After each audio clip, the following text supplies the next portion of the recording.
How did Spain conquer half the world and then lose almost everything?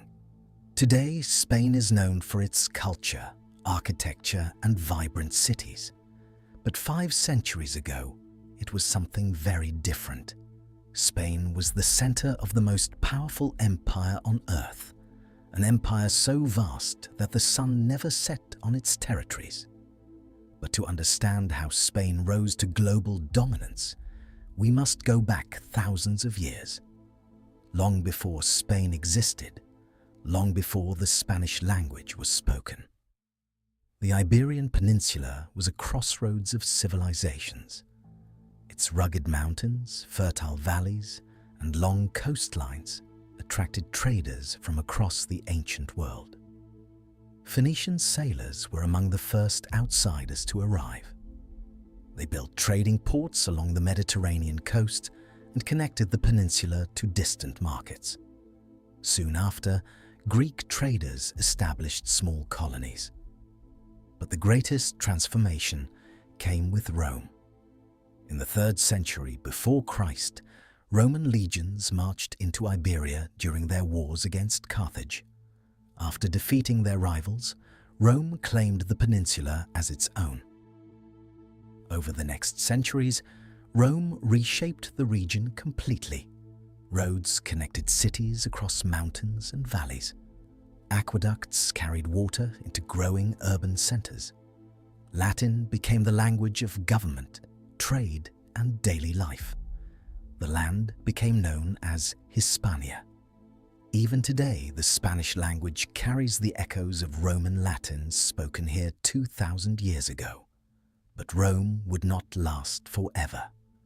By the 5th century, the empire began collapsing.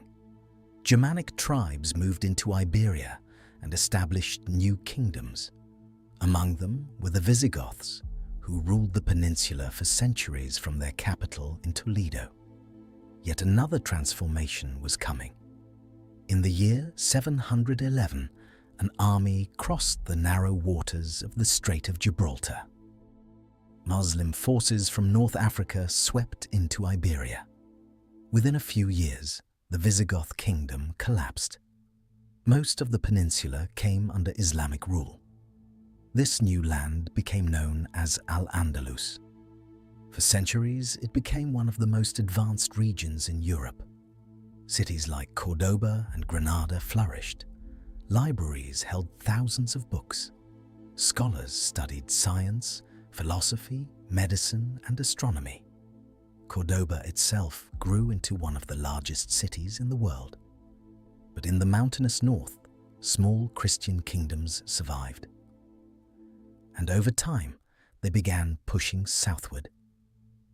This long struggle became known as the Reconquista.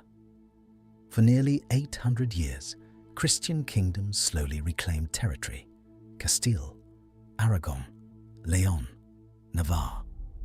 Their armies gradually expanded south, until finally in 1492, the last Muslim kingdom of Granada fell.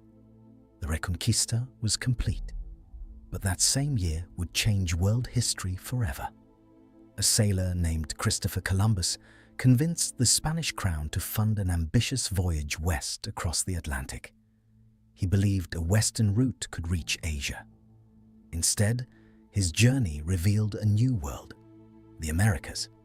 Spain quickly moved to claim these lands. Conquistadors crossed oceans and marched into vast empires.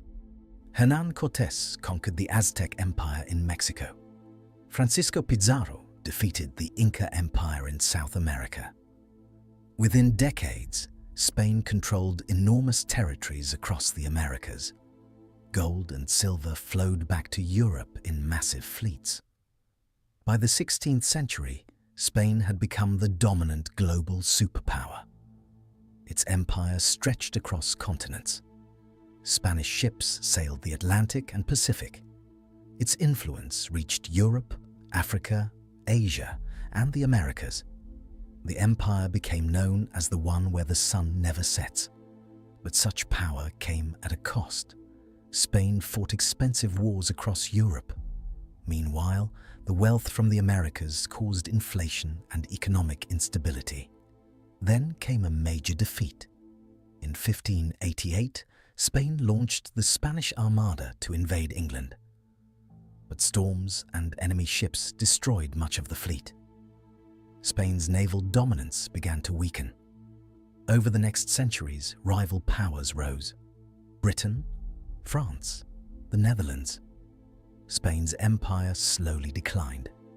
By the 19th century, independence movements swept through the Americas.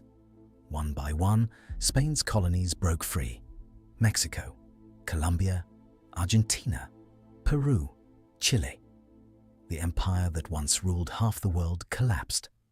Spain entered the 20th century facing deep internal struggles. In 1936, the country plunged into civil war. The brutal conflict divided families and devastated cities.